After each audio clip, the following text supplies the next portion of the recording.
Bonjour à toutes et à tous. On l'appelle la maladie silencieuse et pourtant elle concerne entre 6 et 7 millions de Français. La majorité d'entre eux d'ailleurs ne le savent même pas. La maladie rénale chronique avance sans bruit, mais ses conséquences, elles, sont majeures. Complications cardiovasculaires, dialyse, greffe, espérance de vie réduite. Et si on commençait par mieux comprendre nos reins? 2 filtres indispensables, discrets, puissants, ils nettoient le sang, régulent l'eau, les sels minéraux, la tension artérielle. Et quand ils s'abîment, à cause du diabète, de l'hypertension ou parfois sans cause connue, ils ne préviennent pas. Ils se dégradent jusqu'à ce qu'il soit trop tard. Aujourd'hui, l'Alliance pour la santé rénale appelle à un véritable plan national, car il est temps d'inverser la courbe, de prévenir, de dépister, de construire, avec tous les acteurs, un parcours de soins digne d'un enjeu majeur de santé publique. À mes côtés, pour co-animer cette émission, le docteur Jean-Paul Ortiz. Habituellement, il est là parce qu'il est ancien président de ce puissant syndicat des médecins libéraux, la CSMF. Il apporte un éclairage essentiel, mais aujourd'hui, il va nous faire profiter aussi de l'expérience d'une vie consacrée aux reins et à la dialyse. Notre invité est le professeur Luc Frimat. Bonjour. Bonjour. Vous êtes professeur de néphrologie, ancien président de la Société française de néphrologie, dialyse et transplantation, la SNFDT. Vous êtes chef de service de néphrologie au CHRU de Nancy, président du Conseil national et professionnel CNP, ce qu'on appelle le CNP de néphrologie, et enfin, membre de l'Alliance pour la santé rénale. On commence par écouter l'excellent édito de Thierry Borsat, notre rédacteur en chef. Il y a des maladies dont on parle et pour lesquelles on mobilise beaucoup de moyens. Le sida, bien sûr, le cancer, avec des plans qui permettent d'avancer aussi bien sur la recherche que sur la prise en charge, les maladies cardiovasculaires, le diabète, l'hypertension, l'obésité, avec de nouveaux traitements qui ont des effets spectaculaires. Et puis il y a aussi les sujets d'actualité. Aujourd'hui, la santé mentale, notamment celle des jeunes, dont un éphémère Premier ministre, Michel Barnier, entendait faire une priorité nationale pour 2025. Et puis il y en a d'autres, plus discrètes, mais qui n'en sont pas moins graves et pas moins redoutables. C'est le cas de la maladie rénale, avec plus de 6 millions de personnes touchées en France, une maladie doublement silencieuse. Rarement à la une de l'actualité médicale, plutôt méconnue du grand public, elle se manifeste par ailleurs avec une perfide discrétion avant de devenir suffisamment grave pour être sérieusement prise en charge. Pourtant, ce mal qui avance sans qu'on le voie tout de suite peut avoir des conséquences terribles. Troubles cardiaques, infections, coma qui réduisent considérablement la qualité et l'espérance de vie. Et lorsqu'elle intervient enfin, la prise en charge est lourde, la dialyse, la greffe. Qui est responsable de cette situation? Pas les patients, beaucoup ignorent l'importance de la fonction rénale et méconnaissent les symptômes.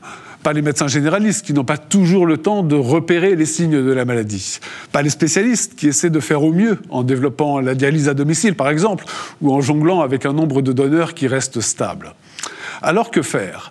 Pourquoi ne pas dire à grand bruit que cette maladie, à son tour, mérite d'être une priorité de santé publique, qu'il est temps de mieux la prévenir pour mieux la guérir? Il faut apprendre au grand public à écouter ses reins. Il faut sensibiliser les médecins au dépistage, donner aux spécialistes davantage de visibilité. Bref, et c'est l'idée forte que va défendre cette émission La Santé en question, lancer la mobilisation que méritent bien 6 à 7 millions de patients et tous les professionnels de santé qui les prennent en charge. Jean-Paul Ortiz, excellent édito de notre ami Thierry Borsat. Je pense que Thierry a bien posé le problème de cette maladie rénale chronique qui reste très inconnue de la population, du grand public et d'une grande partie des professionnels de santé. Et je pense qu'on va pouvoir d'emblée poser la première question à Luc Frimat. La maladie rénale chronique, c'est quoi aujourd'hui? Ça représente quoi?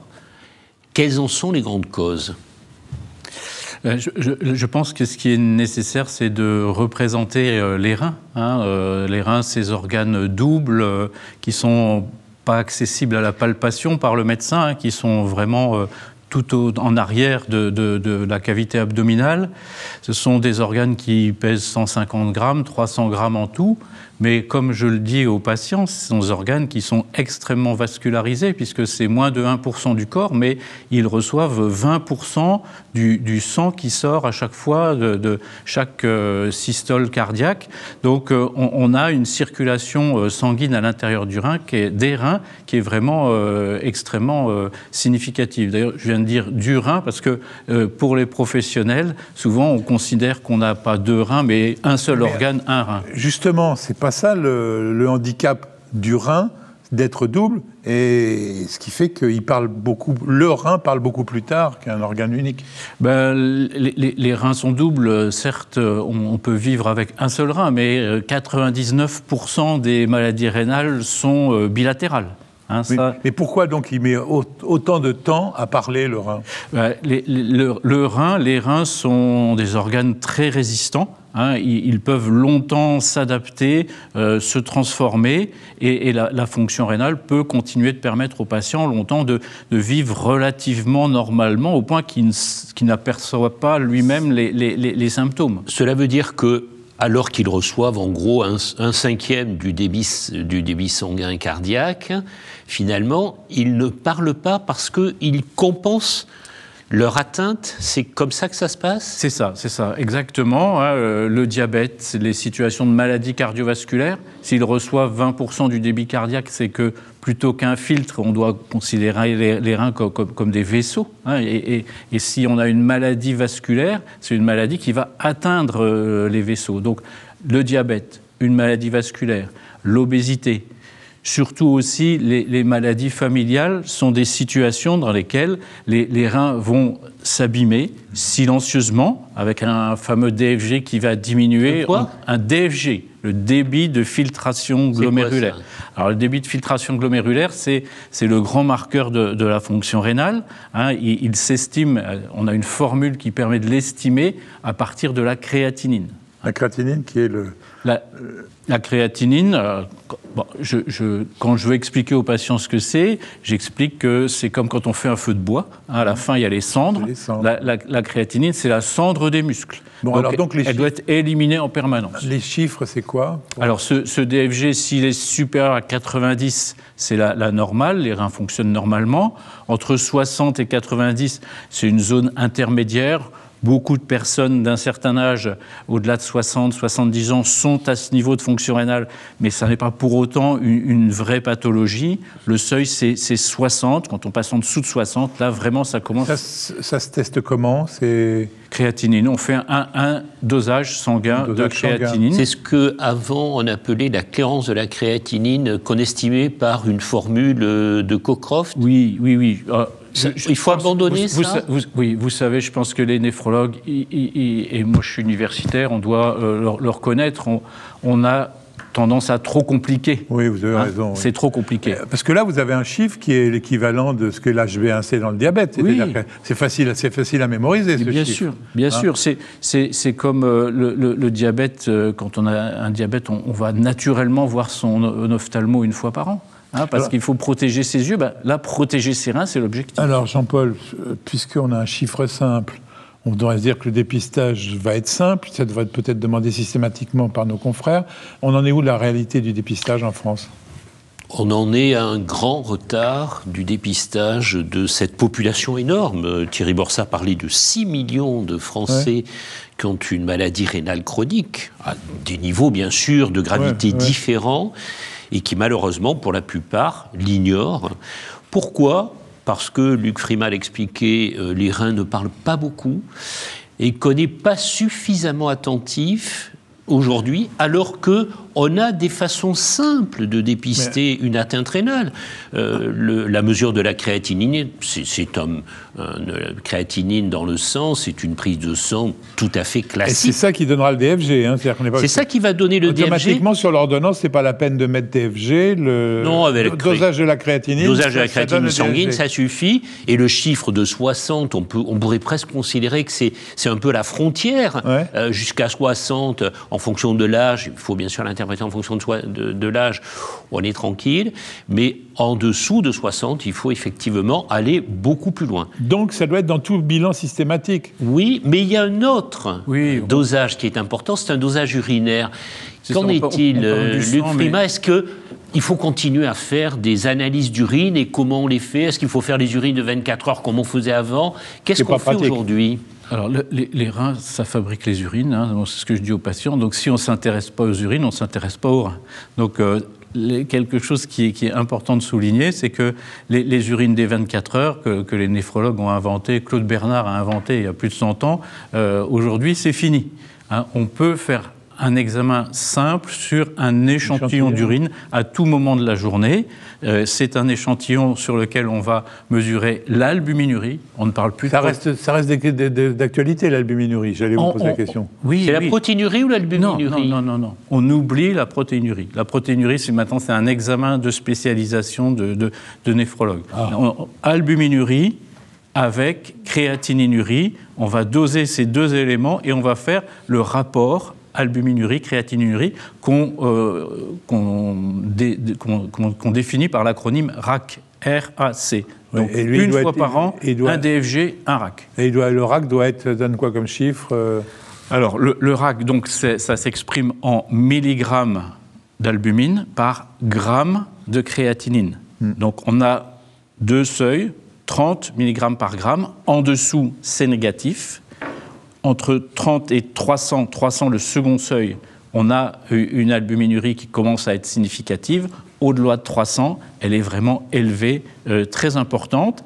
Et on va avoir donc une possibilité de croiser ces trois niveaux d'albuminurie, A1 inférieur à 30, A2 30, 300, A3 supérieur à 300. Avec le DFG, ça va nous faire un tableau qui va nous permettre de suivre la fonction rénale, de définir la prise en charge et d'agir significativement tôt pour protéger les reins. Autrement dit, Luc Frimat, deux dosages finalement très simples. Créatininémie, prise de sang, RAC, c'est-à-dire albuminurie, créatininurie sur une analyse d'urine faite sur échantillon n'importe quand. Avec ça, on dépiste tous les patients qui sont potentiellement à risque ou tous les Français. Qu'est-ce qu'il faut faire là ? Il faut le faire une fois par an. J'ai dit il y a quelques instants, l'ophtalmo, c'est une fois par an quand on est diabétique. Quand on est diabétique, une fois par an, créatinine RAC. Quand on a une maladie cardiovasculaire, de l'hypertension, l'obésité, quand on a des antécédents dans sa famille de personnes qui ont une maladie rénale, une fois par an, on fait ce dépistage. C'est clair, c'est simple. Mais vous n'avez pas répondu à ma question, donc je vous ai posé pour... Vous avez fait la fin avant que de commencer par le début. Je vous ai dit où en est le dépistage de la maladie rénale. Chez les... Alors, le dépistage aujourd'hui est très en retard. Je vais vous donner deux chiffres. On a encore aujourd'hui quasiment 30% de patients qui font leur première séance de dialyse en urgence. Ça laisse rêveur. Oui, ça laisse rêveur, en effet. Et dans les nouveaux prises en charge en dialyse, on en a en gros 40% qui n'ont pas vu de néphrologue dans la dernière année précédant leur première séance de dialyse. Ça veut dire que pendant très longtemps, la maladie rénale chronique évolue, et elle évolue à bas bruit sans qu'on s'en rende compte jusqu'à ce qu'arrive la catastrophe. Alors pourquoi ? Parce que la prise en charge de la maladie rénale chronique a considérablement évolué. Il faut quand même le reconnaître. Oui, mais enfin, c'est pas extrêmement compliqué ce qu'on vient de dire. Non, mais Jean-François Lemoyne, il y a 20 ou 30 ans, que faisaient les néphrologues ? Ils faisaient soit de la dialyse, soit de la greffe. Ouais. C'est tout. Pas des et les médecins généralistes... C'était pas des médecins. Comment c'est pas des médecins ? Je ne vous permets pas de dire ça. Non, mais ce sont des médecins qui s'occupaient de patients extrêmement lourds, extrêmement dégradés. Mais ils ne faisaient pas leur boulot de... Et ils y passaient. Imaginez des urgentistes mais en pourquoi ? voiture. Parce qu'on avait peu de moyens pour ralentir la vitesse de dégradation de la fonction rénale. Or, aujourd'hui, nous avons un panel de possibilités pour ralentir la vitesse de dégradation rénale. Et les médecins généralistes, souvent, sont restés dans l'idée que le recours au néphrologue se fait lorsque vraiment la fonction rénale est très altérée.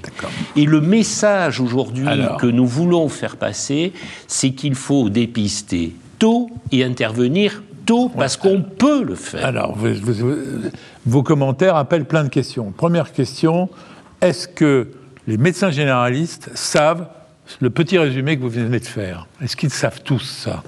Ou est-ce que la formation a encore besoin de... Je pense qu'il faut passer des messages de simplicité aujourd'hui. C'était ça, votre message. Oui, ils l'ont tous, celui-là. Mais la néphrologie, c'est une histoire qui a commencé par la fin.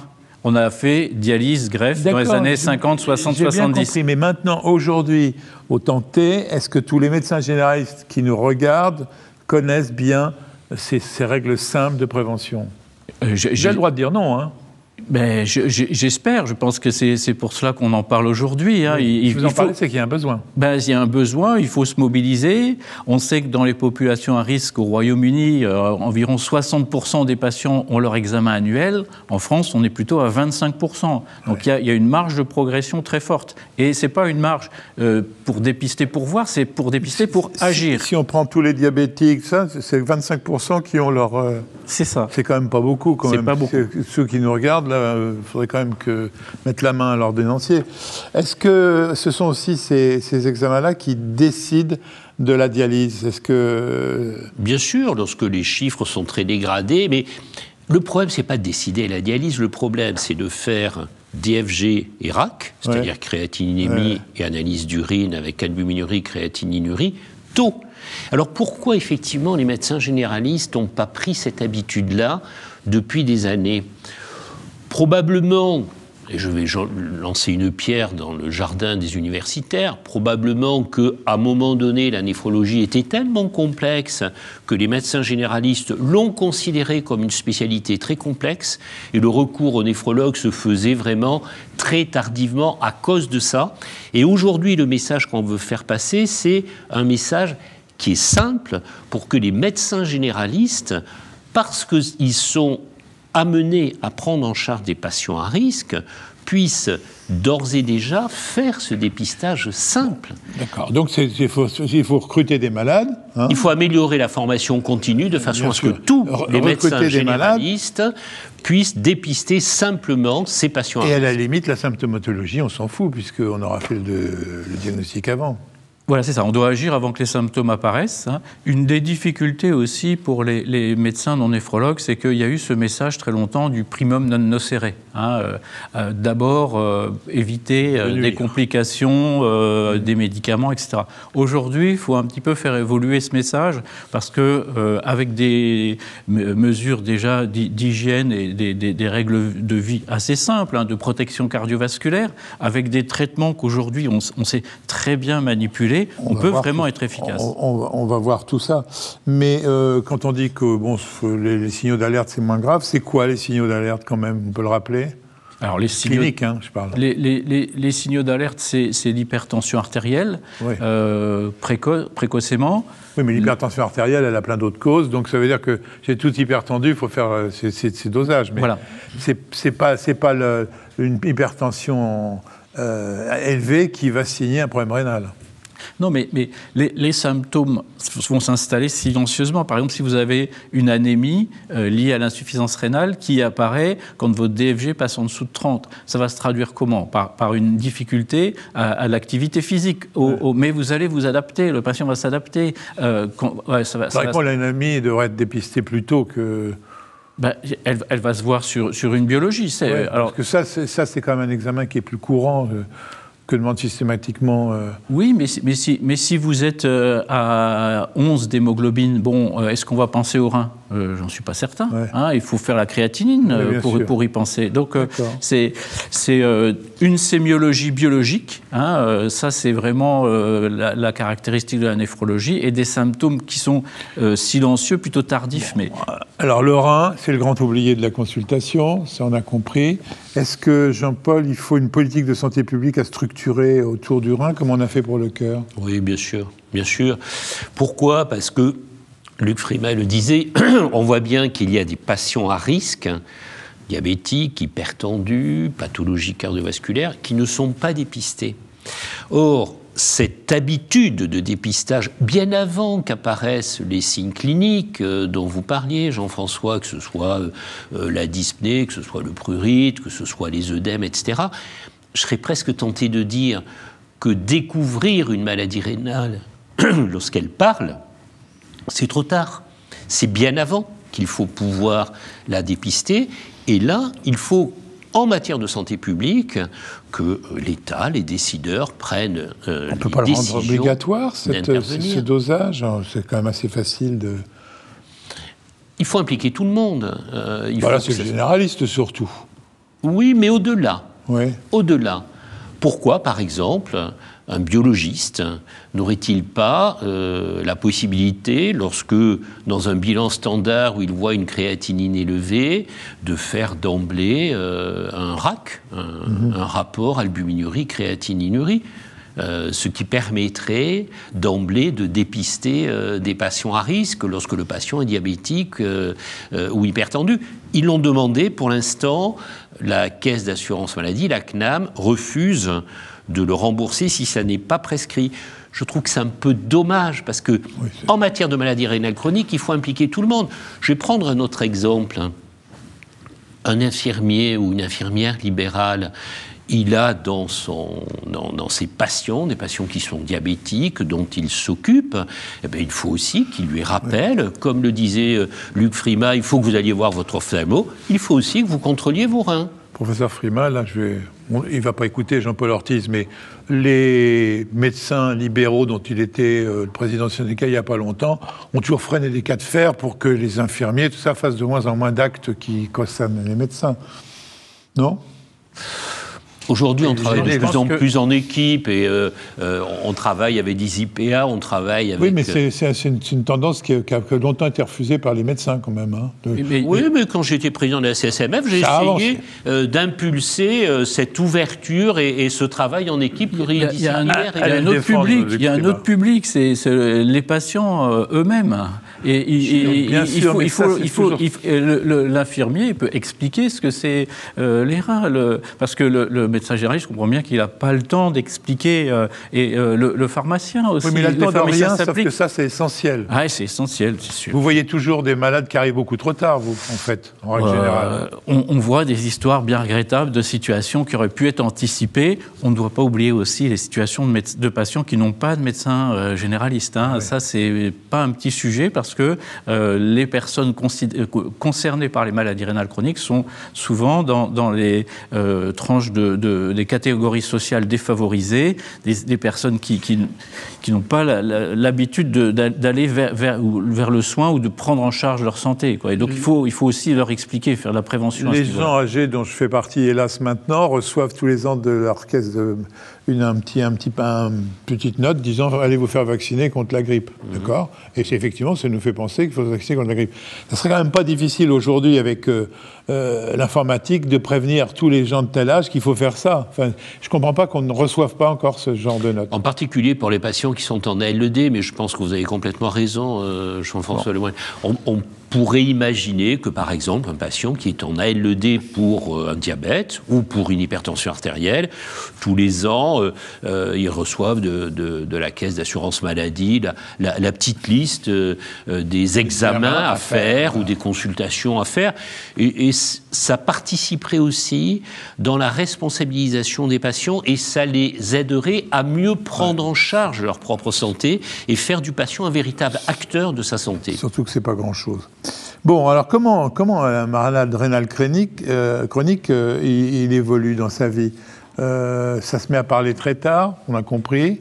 Mais je voudrais vous donner une précision importante quand même, parce que c'est vrai qu'on parle des complications ultimes, dialyse, transplantation, mais on doit souligner qu'un patient qui a un DFG inférieur à 40, un fortiori inférieur à 30, même s'il ne sent pas grand-chose, son espérance de vie est extrêmement réduite. Par exemple, une femme de 60 ans, dans la population générale, espérance de vie 27 ans.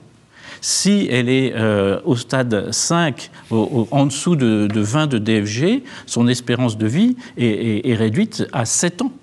7 ans au lieu de 27 ans. Donc, 7 ans si elle ne fait rien. 7 ans si elle ne fait rien. C'est inéluctable. Non, ce n'est pas inéluctable. On doit avoir une prise en charge active pour vraiment éviter d'arriver au stade évolué du stade 5 et donc agir au stade 3B, quand le DFG est en dessous de 45, 40. On peut encore agir à ce moment-là et prolonger l'espérance de vie. Alors, oui. Luc Frima, on a bien compris qu'il fallait dépister les patients à risque et donc, par ces mesures simples, mettre en évidence une atteinte rénale. Une fois qu'on a fait ça, qu'est-ce qu'on peut faire aujourd'hui ? Et je crois que c'est ça la révolution. C'est exactement la question que je voulais poser à Luc Frima, donc ça tombe bien. Ça tombe bien. On a parlé d'alimentation, de tout ça. Qu'est-ce qu'il faut faire ? Qu'est-ce qu'on peut faire aujourd'hui ? Alors, on a vraiment un large panel d'actions potentielles.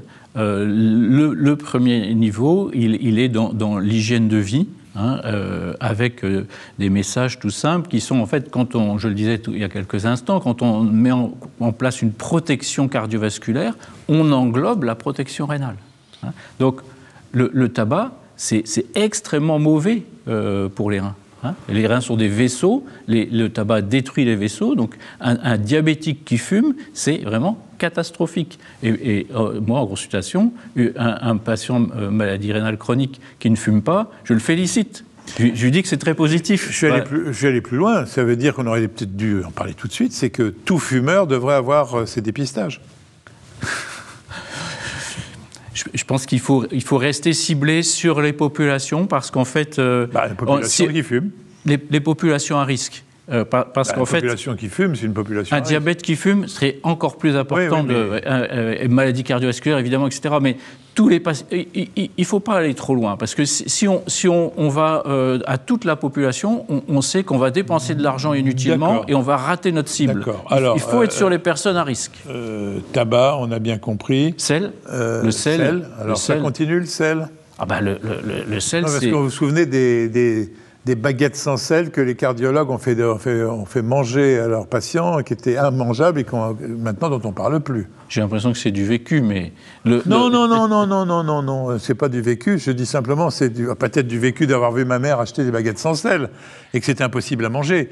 Mais ça, encore un message de prévention qui a fait... Mais la néphrologie, c'est une spécialité de nuance. C'est ni trop peu. D'accord ? Donc le sel, le message fort des néphrologues, c'est qu'il faut surtout éviter l'excès de sel, éviter l'alimentation transformée, les plats préparés, le sel sur la table, le sel en cuisine, tout ça, on peut l'enlever. Parce que vous avez raison, dans la baguette, il y a un peu de sel, mais une baguette sans sel, c'est pas mangeable. Or, il faut manger équilibré. Voilà, là, on est dans l'éducation. L'alcool, parce que quand on parle de tabac, généralement, il y a l'alcool qui passe derrière. Le rein... Il filtre l'alcool sans problème.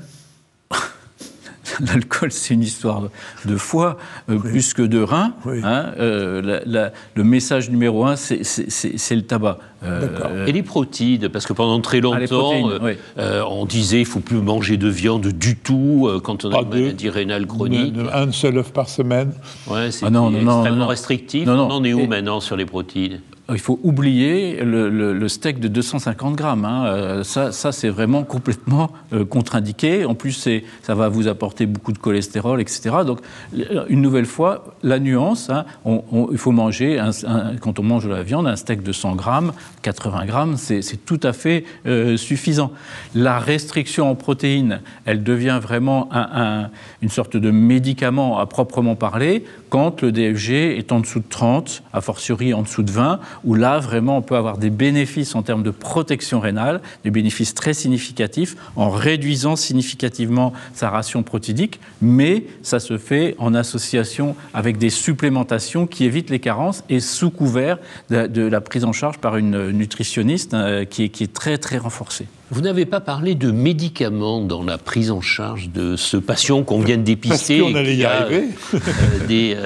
Des atteintes rénales. Qu'est-ce qu'on peut faire ? Il y a 30 ans, on a vécu l'apparition des inhibiteurs de l'enzyme de conversion. Il y a 20 ans, les antagonistes des récepteurs de l'angiotensine 2, ces fameux médicaments qui bloquent le système rénine-angiotensine. Qu'on donnait dans l'hypertension, pas pour la maladie rénale. Oui, absolument. Mais on a quand même montré, il y a 20 ans, dans des très grandes études, que ça avait aussi un effet antiprotéinurique. Alors, je n'ai pas dit anti-albuminurie, mais parce qu'on disait à l'époque antiprotéinurique, mais c'est vraiment le sujet. Oui. Et donc, ces médicaments-là, il faut se souvenir, moi j'étais déjà néphrologue, que c'est des médicaments qu'on présentait comme des médicaments potentiellement dangereux chez le patient atteint de maladie rénale, avec une surveillance très renforcée de la créatinine, du potassium. Bon, aujourd'hui, on a appris à les utiliser, le ramipril, le perindopril, l'irbesartan, etc., ces grandes classes thérapeutiques, on les prescrit sous forme de générique à des patients qui sont insuffisants cardiaques, qui sont avec un DFG diminué, et ça se passe très très bien. Donc aujourd'hui, on a appris à utiliser ces médicaments. Donc ça, Est-ce qu'il y a des nouveautés? Oui. Oui. Alors, en fait, c'est ça, la nouveauté, c'est cette fameuse nouvelle classe thérapeutique, les glyphlosines. Il y en a 3. Donnez les 3 noms commerciaux, si vous pouvez les donner. Alors, c'est Forxiga, Jardiance, et puis Invokana. Forxiga, par exemple, qu'on prescrit dans le diabète. Alors, la prescription de Forxiga, ça va être dans le diabète, chez le patient insuffisant cardiaque et chez le patient atteint de maladie rénale chronique. On avait vraiment 3 classes. Et on va on va le prescrire en association avec le bloqueur du système rénine-angiotensine. C'est ça le message de simplicité, de sécurité, de confiance du néphrologue pour les soignants. Quand on a dit il y a quelques instants qu'il fallait traiter tôt, on va mettre en place ces médicaments, le bloqueur du système rénine-angiotensine plus une glyphlosine, sans faire appel au néphrologue. On n'a pas besoin Donc du néphrologue. Donc ça veut dire, ça c'est important, ce message-là, vous dites clairement au médecin généraliste, lorsqu'il dépiste un patient atteint de maladie rénale chronique avec une altération du débit de filtration glomérulaire modérée, entre 60 et 45 par exemple, avec une albuminurie soit absente, soit très modérée, vous pouvez mettre en place un traitement bloquant le système rénine-angiotensine et une glyphosine. Mais à ce moment-là, est-ce que la créatinine ne va pas monter? Alors ça c'est extrêmement important. Et c'est le même message que pour les bloqueurs du système rénine-angiotensine et glyphlosine, ou les deux. Et on va l'expliquer au patient avant de commencer. On va lui expliquer, on lui aura déjà montré ce que c'est le DFG, la pente du DFG, ce qui nous intéresse. Les meilleurs laboratoires de biologie nous mettent sous les yeux la courbe du DFG. C'est comme l'hémoglobine glyquée, on voit exactement la courbe. Bon, il faut que les biologistes mettent tous cette courbe sous les yeux des patients et de leurs médecins. Donc on va effectivement avoir une petite ascension de créatinine et associer une baisse du DFG. Eh bien, en fait, on doit expliquer en amont aux patients que c'est un signe d'efficacité du traitement. C'est un signe d'efficacité du traitement. Ça veut dire qu'on s'attend à cette diminution initiale du DFG qui témoigne de l'action des 2 traitements dans le tissu rénal. Et puis, on va avoir, après cette baisse initiale, une courbe de DFG qui va se mettre en plateau et qui va en tout cas cesser de diminuer. Donc, il faut surmonter ce démarrage un petit peu surprenant d'un médicament censé protéger les reins et qui fait baisser le DFG. Il faut le surmonter, ce début, parce qu'en fait, après, gagnant... C'est pas aux patients qu'il faut expliquer ça. C'est aux médecins généralistes. Parce que c'est eux qui doivent être... Le patient, il ne comprend pas toujours ce que vous venez de dire là, ce qui est très bien. Je vous jure qu'il y a plein de patients qui n'ont rien compris. C'est compliqué. C'est compliqué. Par contre, le médecin généraliste doit être capable de le médecin généraliste, il doit le dire en amont, il doit quand même rassurer son patient. Oui, il va le rassurer en lui disant que ça va bien. Mais l'explication que vous venez de donner, je ne suis pas persuadé que tous les médecins généralistes la connaissent. Vous savez, les patients, ils sont capables de regarder leur courbe de DFG. Je suis sûr que si vous aviez un diabète, vous regarderiez votre courbe d'hémoglobine glyquée. Bien sûr qu'ils regardent, mais ils ne cherchent pas trop d'explications, c'est la courbe qui les intéresse. Et quand vous dites que justement cette courbe elle peut être modifiée, c'est au médecin généraliste d'être capable de donner l'explication. Absolument, absolument. Alors, OK, le patient pris en charge par le médecin généraliste, il a une atteinte modérée, on fait le maximum pour ralentir la vitesse de dégradation de la fonction rénale. Quand est-ce qu'il faut l'adresser au médecin néphrologue ? Eh bien, c'est après avoir mis en œuvre toutes ces mesures de néphroprotection, elles sont nombreuses, il faut prendre le temps de les mettre en action, parce qu'on ne va pas arrêter de fumer en 5 minutes, on ne va pas se mettre à l'activité du jour au lendemain, à l'activité physique du jour au lendemain. Donc, je pense qu'il faut 6 mois, 1 an de recul. Et si dans cette période-là, une albuminurie significative à 250, à 300, 400 à 500 n'a pas diminué sous l'effet des bloqueurs du système rénine-angiotensine et des glyphlosines. Si on a un DFG qui continue à baisser significativement, là, ce sont deux signes d'alerte forts qui doivent pousser à aller voir le néphrologue. Oui, vous n'avez pas parlé du tout de l'obésité comme étant un des facteurs de risque, mais qui va aussi avec les mesures hygiéno-diététiques. Il faut aussi faire une perte de poids importante quand on a... Est-ce que les malades des reins sont gros ou c'est pas forcément lié? Les patients qui ont une obésité sont à très haut risque rénal. D'accord, mais pas que. Mais tous les patients atteints de maladie rénale chronique ne sont pas obèses. Est-ce que c'est une mauvaise nouvelle quand vous dites à un malade qu'il a une maladie invisible mais grave? Comment vous annoncez ça? Je pense qu'il faut déjà expliquer à quoi servent les reins au départ. Moi, je prends toujours 5-10 minutes pour expliquer à quoi servent les reins, parce que si vous dites que c'est une maladie grave et que le patient ne comprend pas, c'est encore plus anxiogène. Et puis, il faut expliquer qu'on a beaucoup de mesures pour protéger les reins et que notre objectif, c'est vraiment de permettre aux patients d'avoir une vie la plus normale possible, sans conséquences, avec un projet de vie préservé, avec des perspectives, des envies de vivre normalement. C'est une maladie chronique. On ne peut pas guérir. Une fois que le DFG est très significativement diminué, on ne peut pas faire repousser les reins. Donc, il faut faire avec. Mais les gens comprennent le message de gravité ou pas? Oui, je pense que peut-être un témoin, c'est que les néphrologues, ils ont pas beaucoup de lapins à leur consultation. C'est les patients, parce que... Oui, mais parce qu'ils sont déjà au stade du néphrologue.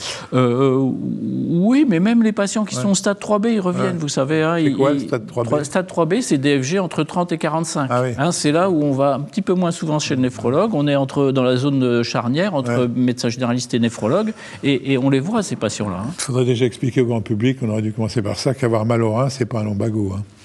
Oui, parce que malheureusement, dans notre consultation, on voit de temps en temps des patients qui viennent en accès direct, ce qui n'est pas la bonne chose, pour mal au rein. J'ai bien compris, quand le médecin généraliste, le bon médecin généraliste qui fait bien le dépistage, qui fait bien ses examens, il doit se donner 1 an avant de vous envoyer le malade.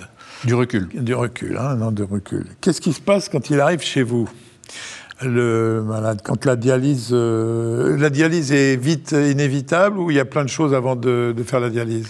Non, il y a plein de choses avant de faire la dialyse et la greffe. Déjà, un message fort des néphrologues aujourd'hui, c'est qu'on doit évaluer quand il est au stade très avancé, en dessous de 15 de DFG, en dessous de 20 de DFG, on doit l'évaluer sous l'angle du potentiel de dialyse, mais au même moment, sous l'angle de l'indication de la transplantation rénale. C'est très tôt, la transplantation rénale. On doit inscrire son patient. Aujourd'hui, un message fort des néphrologues, c'est l'inscription sur liste d'attente. Dès qu'on arrive chez un néphrologue qui a fait le diagnostic, qui voit que votre fonction rénale est écroulée, il doit vous parler tout de suite de dialyse et de transplantation? Non, j'ai dit il y a quelques instants qu'on va aller chez son néphrologue si l'albuminurie ne répond pas au traitement, on va aller chez son néphrologue. Et donc vous allez chez votre néphrologue, les patients qu'on voit, ils nous sont adressés quand on a 40, 35, 30. Donc là, on est loin de la dialyse. Donc, il faut continuer les traitements. Il va falloir continuer les traitements. Ça s'écroule? En règle générale. Plusieurs années. Moi j'ai des patients que je suis depuis 20 ans avec un niveau de fonction rénale qui est à 20%, à 15%, et qui ne sont pas dialysés. Et c'est le traitement qui les maintient comme ça? Oui, c'est surtout les efforts qu'ils font dans leur vie quotidienne et le traitement. Dès que vous soupçonnez le recours à la dialyse qui veut devenir inévitable, vous inscrivez tout de suite sur le registre de transplantation? C'est ça. L'inscription n'est pas envisageable pour tous les patients. Mais pour quelle raison? Parce que la transplantation rénale, c'est une intervention qui va nécessiter un état cardiovasculaire satisfaisant. Or, on vient de dire que souvent, il est altéré chez les patients. Et puis, il y a des risques aussi qu'il faut anticiper, le risque de complications infectieuses liées au traitement immunosuppresseur, le risque de cancer lié au traitement immunosuppresseur. Donc ça va être le check-up du patient. et certains auront des contre-indications à la greffe. Mais ceux pour lesquels, les patients de moins de 65 ans en particulier, ceux pour lesquels il n'y a pas de contre-indication, le message aujourd'hui, c'est inscription avant la dialyse, précoce. Parce que, si on résume la dialyse, vous avez passé votre vie à dialyser des gens. J'ai pas fait que passer ma vie à dialyser les gens. Vous avez aussi embêté beaucoup les médecins. J'ai aussi suivi des patients transplantés, j'ai aussi suivi des patients qui n'avaient pas besoin de traitement de dialyse ou de greffe. La réputation qu'a la dialyse auprès des médecins et auprès du grand public, c'est que, on va dire, le mot c'est chiant et que c'est cher. Ah, c'est un traitement lourd qui altère beaucoup la qualité de vie des patients, ça c'est clair. Donc, tous les efforts que les néphrologues font aujourd'hui, comme vient de l'expliquer Luc Frimard, c'est d'essayer d'anticiper et d'inscrire les patients sur liste en vue d'une transplantation rénale avant même qu'ils aient besoin de la dialyse, c'est-à-dire de faire ce qu'on appelle de la greffe préemptive. Ouais. Et c'est d'autant plus facile lorsque, dans la famille, il y a possibilité d'avoir une greffe à partir d'un don vivant. On parle de vous, là. Je vous donne la parole tout de suite, professeur Frimard. Je voulais vous poser une question d'homme à homme. Aujourd'hui, vous auriez le choix entre une dialyse ou une transplantation. Et vous allez tout de suite sur la transplantation ? Bien sûr. OK. Pour vous, c'est... Bien sûr. OK. Professeur Frimard. Deux précisions importantes par rapport au don du vivant. Don du vivant, c'est prendre un rein chez un frère. Ça va au-delà de la famille, c'est ça que je voulais souligner. Maintenant, c'est très très large, il y a peu de limites au don du vivant. Donc le message, c'est si on a dans sa proximité un donneur potentiel, il ne faut pas discuter spécialement avec lui, il faut aller voir son néphrologue, les néphrologues transplanteurs pour confirmer. Parce qu'en dehors de la famille, ça peut être qui ? Eh bien, votre meilleur ami. Ah oui. Donc... Celui que vous connaissez depuis 30 ans. Ah oui. S'il a envie de vous donner un rein, aucun problème. Vous vous rendez compte un peu le poids psychologique que vous mettez sur l'ami je sais bien qu'on a deux reins. Eh bien, figurez-vous que c'est celui qui veut vous donner, il a vraiment sa cheville au corps. Il veut vous le donner. C'est plus l'ami qui donne que le frère ? Non. C'est souvent le conjoint, la fratrie. Mais c'est dans 30% des cas environ, c'est quelqu'un qui n'est pas directement apparenté. Et on va détendre un peu le dialogue. Et le charcutier, quand est-ce qu'il intervient, puisqu'on a parlé de greffe de rein de porcin ? Ah, ça. La xénogreffe, on a eu une histoire assez spectaculaire qui a attiré l'attention des médias avec cette personne dialysée aux États-Unis qui attendait depuis 10 ans et qui a eu une greffe de rein de porc, mais ça a duré 4 mois. Alors 4 mois, c'est extraordinaire, on sent qu'il y a eu un déclic. Mais il fallait une autre greffe derrière. La pauvre, oui. Alors je voulais ajouter quelque chose de très important, si vous permettez, par rapport aux options thérapeutiques. Parce qu'on a parlé de dialyse et greffe, mais aujourd'hui, il y a une troisième option thérapeutique. Ça, c'est un message fort du néphrologue pour les médecins généralistes, pour les soignants en général, c'est qu'il y a l'option aussi de ce qu'on appelle le traitement conservateur. Traitement conservateur, qu'est-ce que c'est ? Eh bien, c'est une prise en charge médicale, avec des médicaments, des soins de support global, mais après une explication approfondie au patient, on va avoir un patient qui va avoir une décision personnelle de ne pas faire la dialyse. Pourquoi ? Parce que la dialyse, c'est, à partir d'un certain moment, un traitement très lourd. Je ne comprends pas. S'il y a une possibilité de faire sans dialyse, pourquoi ce n'est pas fait systématiquement, ça, alors ? Quand on dit faire sans dialyse, ça veut dire qu'on va mettre en balance la dialyse avec l'ensemble des actions dont je vous parlais. Parce que la dialyse, ça vous oblige à aller 3 fois par semaine à l'hôpital. Ça n'a pas changé, ça. Si vous expliquez au patient qui a 80 ans, qu'il a le choix. Soit il va rester chez lui avec le maximum de soins, tous les soins de support, et il sera dans une qualité... les soins de support ? Les soins de support, ça peut être une kinésithérapie à domicile, par exemple. Ça peut être un passage d'infirmier systématique. Et donc, si vous expliquez au patient qu'en termes de qualité de vie, il va pouvoir rester chez lui sans avoir ses allers-retours à l'hôpital incessants, et qu'en fait, avec la dialyse, il aura un gain de vie qui sera assez limité, et c'est à lui de décider ce qu'il préfère. Jean-François, je voudrais rajouter à ce que disait Luc Frimard, que lorsque le patient arrive au stade de la nécessité éventuelle d'un traitement de suppléance, nous avons un panel de possibilités. Luc Frimard, à juste titre, parlait du traitement conservateur pour des patients très âgés, pour éviter l'altération de leur qualité de vie, etc., etc. N'oublions pas qu'ils peuvent aussi éventuellement choisir des modalités de dialyse à domicile. Absolument. Alors, c'est avec le patient, avec son entourage familial, que nous allons décider ensemble comment nous allons traiter au mieux cette maladie rénale chronique qui arrive un peu à ce qu'on appelait avant le stade ultime, pour essayer, avec lui, de décider ensemble quel parcours on va lui proposer pour améliorer au mieux sa qualité de vie en tenant compte de son âge, de son facteur de dépendance, de son lieu de vie, etc. C'est pour ça que le médecin généraliste doit obligatoirement être intégré dans cette décision-là, non ? Bien sûr. Ah oui. Et souvent, d'ailleurs, pour nous, c'est un acteur fondamental. Et moi, je me suis toujours battu en tant que responsable syndical en disant il ne faut pas que les néphrologues soient les médecins traitants des patients insuffisants rénaux, y compris en dialyse, parce qu'on a besoin de savoir comment le patient est entouré,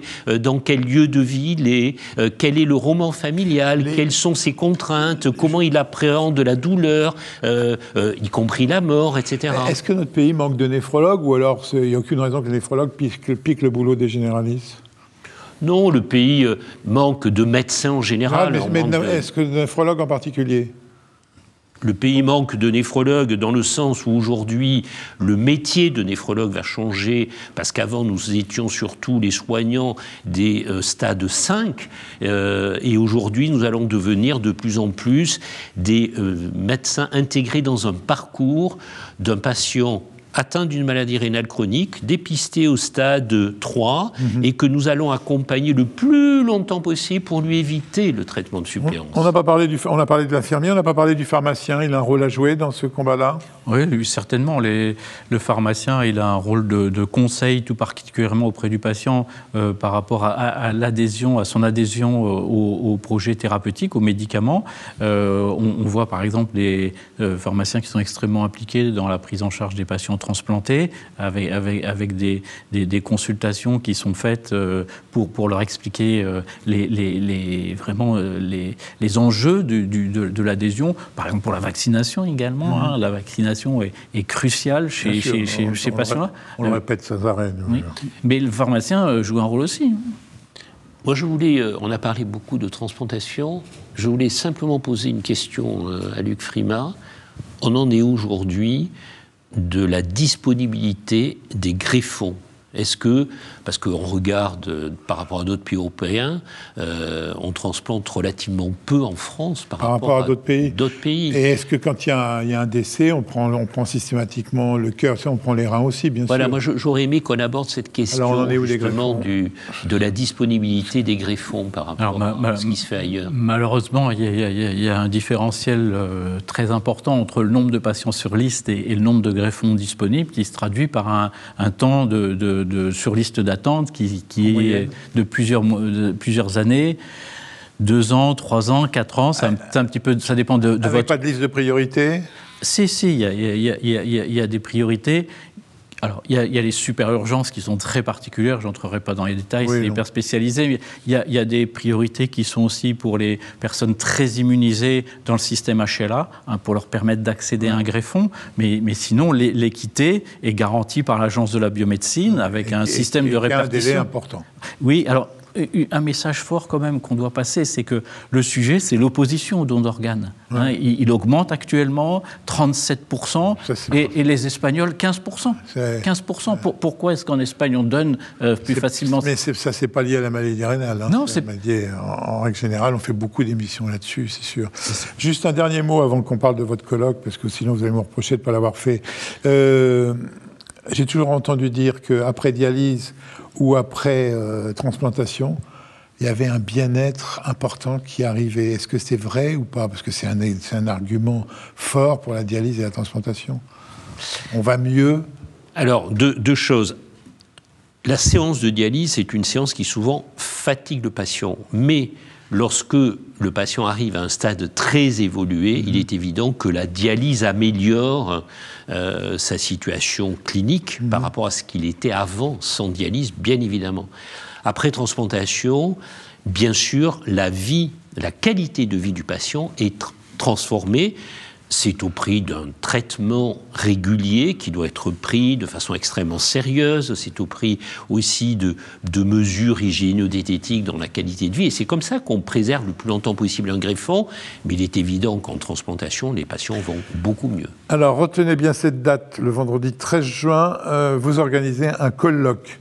Vous avez 3 minutes pour nous convaincre d'avoir qui doit y aller et pourquoi y aller.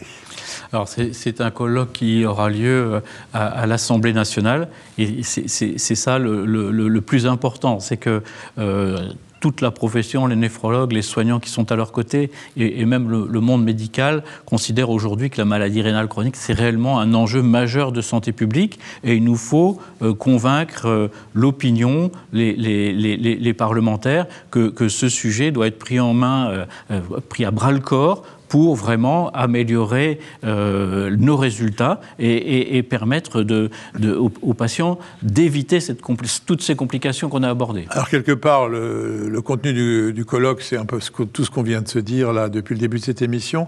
Vous comptez avoir combien de personnes et qui ? Alors, c'est un colloque auquel on attend environ 400 participants. Comme je le disais à l'instant, on attend en numéro 1 des parlementaires, la représentation nationale, les assistants parlementaires, les grandes directions régionales qui sont impliquées, etc., etc. Il faut une réelle prise de conscience de l'opinion que c'est sur invitation.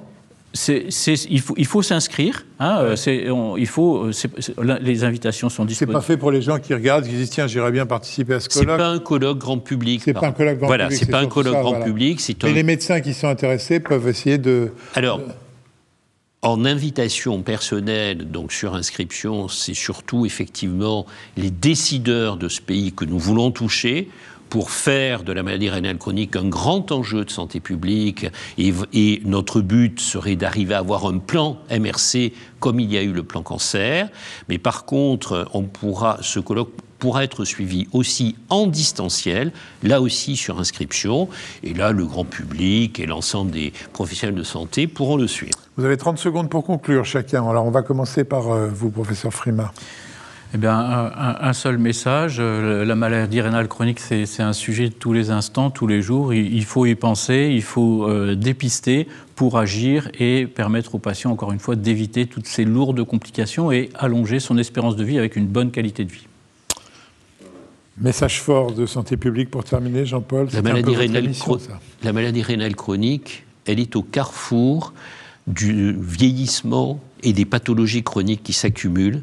C'est un enjeu de santé publique qui peut être emblématique des défis que nous allons avoir à relever avec la population vieillissante en France. Merci messieurs pour cette excellente émission. Bonne chance pour votre colloque. Merci à vous, fidèles téléspectateurs. On se retrouve très bientôt.